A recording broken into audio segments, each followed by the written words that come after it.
Hello friends, welcome back to your channel Divya Classes. आज से हम स्टार्ट करेंगे टेडगट पार्सन के बारे में। तो Talcott Parson was an American sociologist of the classical tradition, best known for his social action theory और एक स्ट्रक्चर फंक्शनलिस्ट थे। He is considered one of the most influencer figures in sociology in 20th century. इनका कुछ अगर major work देखें तो इनका है स्ट्रक्चर ऑफ सोशल एक्शन, फिर उन्होंने आगे चल के सोशल सिस्टम के बारे में बात किया, cybernetic hierarchy of control, AGIL paradigm, pattern variables और सोशल एवोल्यूशनरी के बारे में बात किया है।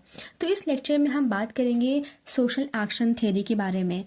बिफोर टॉकिंग अबाउट कि टेडगट पार्सन कैसे सोशल एक्शन को एक्सप्लेन करते हैं, पहले हम समझते हैं कुछ ऐसे स्कूल ऑफ थॉट्स थे जिन्होंने सोशल एक्शन को अपने तरीके से डिफाइन किया है। तो ऐसे 3 स्कूल ऑफ थॉट्स थे। पहले हम बात करते हैं यूटिलिरियंस। यूटिलिरियंस कहते हैं, उनका मानना ये था कि जो इंसान हमेशा रेशनल होता है, यानी कि वो हमेशा सेल्फ इंटरेस्टेड बिहेवियर करता है, जिससे उसको जितना हो सके पर्सनल बेनिफिट मिले और जितना अपना कॉस्ट को कम करने की कोशिश करता है। राइट। फिर आते हैं पॉजिटिविस्ट। पॉजिटिविस्ट कहते हैं कि यहाँ पे इनके अकॉर्डिंग एक्शन कब होता है कि इंसान अपनी मर्जी से एक्शन नहीं करता है, उसका बिहेवियर सोसाइटी के रूल्स, लॉज और एक्सटर्नल फोर्सेस कंट्रोल करते हैं। यानी कि इसमें इंडिविजुअल्स जो काम करता है, बिहेव करता है, वो अपना किसी उसका कोई मीनिंग या फिर मोटिव इंपॉर्टेंट अटैच नहीं रहता है। फिर आते हैं आइडियलिस्ट। आइडियलिस्ट कहते हैं कि जब कोई एक्शन के पीछे कोई ना कोई एक्टर का कोई मीनिंग, इंटेंशन या मोटिव होता है, वही उसके एक्शन को गाइड करता है। अगर हम एक एग्जाम्पल लेते हैं और इसके अकॉर्डिंग हम समझते हैं, तो सुनिए, एक स्टूडेंट है, वो एक कॉम्पिटिटिव एग्ज़ाम की प्रिपरेशन कर रहा है। राइट। तो यूटिलिरियंस क्या कहेंगे कि यहाँ पे उनके हिसाब से एक्शन क्या होगा कि स्टूडेंट इसलिए पढ़ाई कर रहा है क्योंकि उसको कुछ पर्सनल बेनिफिट चाहिए। अब पर्सनल बेनिफिट क्या हो सकता है, तो वो सोचता है कि अगर वो पढ़ेगा, अच्छे से पढ़ेगा, तो एग्ज़ाम क्वालिफाई करेगा, राइट, उसको वो जॉब मिलेगी और फ्यूचर सिक्योर हो जाएगा। यानी कि उसका कैसे सेल्फ इंटरेस्टेड बिहेवियर है। फिर यही अगर पॉजिटिविस्ट के अकॉर्डिंग समझे, तो पॉजिटिविस्ट के अकॉर्डिंग कहते हैं कि स्टूडेंट अपनी मर्जी से पढ़ाई नहीं कर रहा है, बल्कि कुछ एक्सटर्नल फोर्सेज हैं। लाइक जैसे कि वो कहते सोसाइटी, जैसे कि अगर वो इस एग्ज़ाम के लिए प्रिपेयर नहीं करेगा, अगर उसको जॉब नहीं मिलेगी तो अनएम्प्लॉयड रहेगा और सोसाइटी उसको कहेगी कि अनएम्प्लॉयड, इररिस्पॉन्सिबल है। फिर आता है आइडियलिस्ट। आइडियलिस्ट के अकॉर्डिंग स्टूडेंट क्या करता है, यहाँ पे उसका मोटिव जो है वो मीनिंग, इंटेंशंस क्या अटैच है उसको एग्ज़ाम को, उस जॉब को लेने के लिए। तो वो कहते हैं कि उसके लिए एजुकेशन बहुत इंपॉर्टेंट वैल्यू समझता है कि इस जॉब से वो कुछ बदलाव ला सकता है अपनी लाइफ में, अपने आसपास एनवायरनमेंट में, वो कुछ सोसाइटी में बदलाव ला सकता है। राइट। तो ये 3 अप्रोचेस थे जो सोशल एक्शन को डिफाइन करते हैं। टेडगट पार्सन ने इन्हीं अप्रोचेस में कुछ लिमिटेशंस देखी और उन्होंने अपनी थ्योरी सोशल एक्शन लेकर आए। टेडगट पार्सन के अकॉर्डिंग वो कहते हैं कि हर बिहेवियर सोशल एक्शन नहीं होता। यानी बिहेवियर तब सोशल एक्शन बनता है जब उसे कुछ स्पेसिफिक कंडीशन प्रेजेंट हो। तो वो कहते हैं कि ऐसे 4 कंडीशंस प्रेजेंट होना बहुत ज़रूरी है जिसकी वजह से कोई भी बिहेवियर सोशल एक्शन कहलाएगा। सबसे पहले है, it is oriented to attainment of ends और गोल। यानी कि सबसे पहली कंडीशन है गोल। अगर कोई काम बिना किसी पर्पस हो रहा है तो वो सिर्फ बिहेवियर है।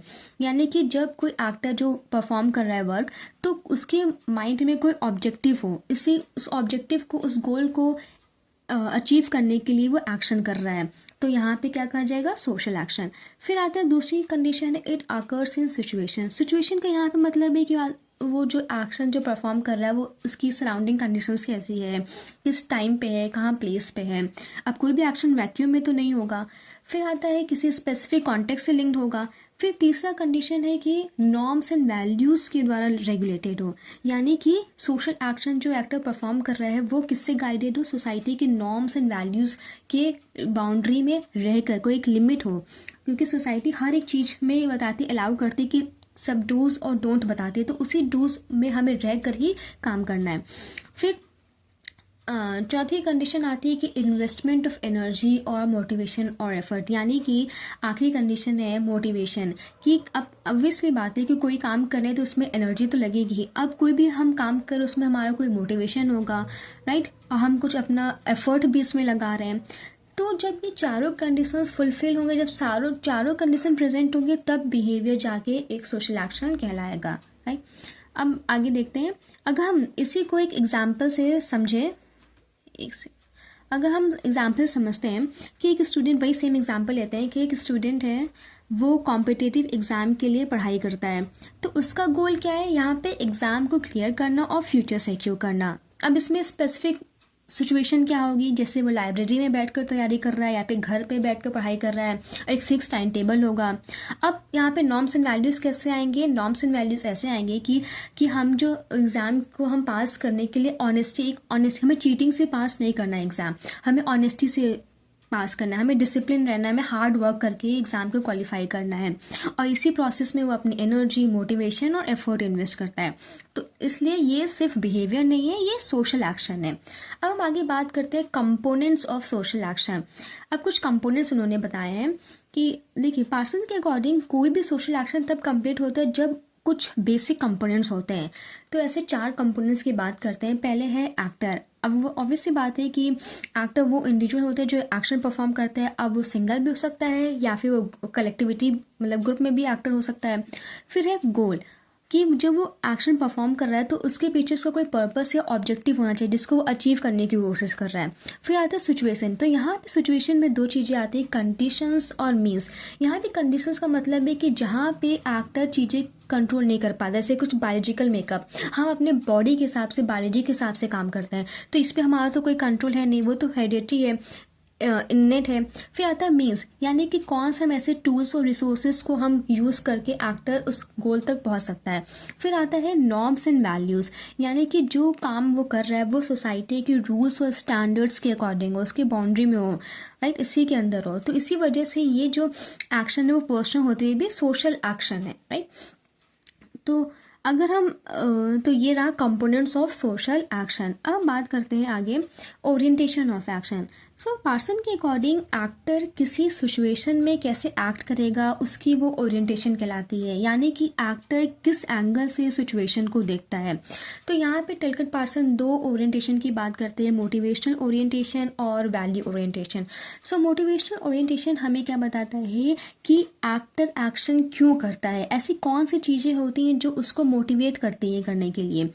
तो इसमें उन्होंने 3 ओरिएंटेशन की बात की है, कॉग्निटिव, कैथेटिक और इवैल्यूएटिव। कॉग्निटिव ओरिएंटेशन का सिंपल मतलब ये होता है कि एक्टर को कितनी नॉलेज है, उस सिचुएशन की कितनी उसको अंडरस्टैंडिंग है। एग्जाम्पल कि knowing the exam syllabus before preparing. तो एग्ज़ाम से पहले वो क्या देखेगा, सिलेबस देखेगा कि जिस एग्ज़ाम के लिए वो प्रिपेयर कर रहा है उसका सिलेबस कैसा है, पैटर्न कैसा है, मार्किंग कैसी, उसको समझेगा। फिर आता है कैथेटिक ओरिएंटेशन। कैथेटिक ओरिएंटेशन मतलब इमोशन से रिलेटेड होता है कि एक्टर का उस गोल के टुवर्ड्स क्या इमोशनल अटैचमेंट है। अब अगर स्टूडेंट एग्ज़ाम के लिए प्रिपेयर कर रहा है तो कभी वो मोटिवेटेड होगा, कभी उसको लगेगा कि हाँ मैं सक्सीड कर पाऊँगा, और कभी वो उसके अंदर क्या मोटिवेशन लेवल डाउन हो जाएगा, तो वो बहुत ही उसको लगेगा कि कहीं ऐसा ना हो कि मैं फेल ना हो जाऊँ। तो उस गोल के प्रति उसका क्या इमोशनल अटैचमेंट है। फिर आता है इवैल्यूएटिव ओरिएंटेशन। इवैल्यूएटिव ओरिएंटेशन का मतलब है डिसीजन मेकिंग से रिलेटेड होता है, यानी कि यहाँ पे एक्टर डिफरेंट ऑप्शन में से एक चॉइस करता है। जैसे अगर एग्ज़ाम से, जैसे he chooses to study instead of going out with friends before exam, तो एग्ज़ाम से पहले उसको कि फ्रेंड्स के साथ नहीं जाना, उसको एग्ज़ाम है तो वो पढ़ाई करेगा। तो यहाँ पे क्या, वो अवेलेबल ऑल्टरनेटिव में से डिसाइड कर रहा है कौन सा ऑप्शन बेटर है।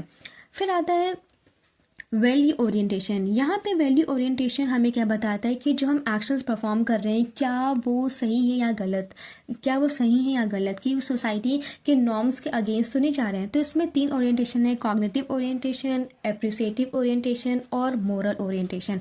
कॉग्निटिव ओरिएंटेशन का मतलब है यहाँ जजमेंट की वैलिडिटी से रिलेटेड है। ये मतलब कि एक्टर समझता है कि सोसाइटी के रूल्स क्या कहते हैं, उसको पता है कि सोसाइटी के रूल्स के अकॉर्डिंग फॉलो करते हुए हमें एक्शन को परफॉर्म करना है। जैसे student understand the exam rules and correctly जजेस दैट चीटिंग इज वैलिड। उसे पता है कि सोसाइटी चीटिंग को इनवैलिड देखती है, यानी कि हमें चीटिंग से नहीं पास करना है, हमें हार्ड वर्क, डिसिप्लिन और ऑनेस्टी से हमें एग्जाम को क्लियर करना है।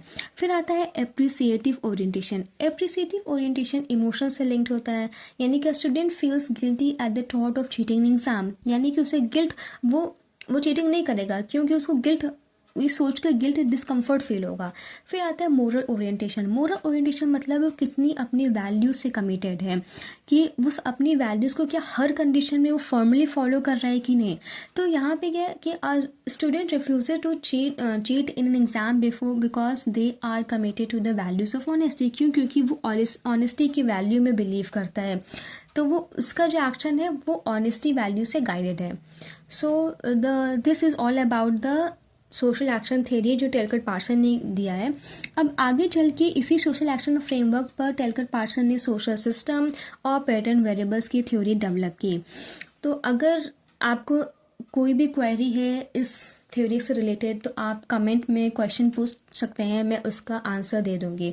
तो हम नेक्स्ट लेक्चर में बात करेंगे टेलकर पार्सन के सोशल सिस्टम के बारे में। Okay, thank you.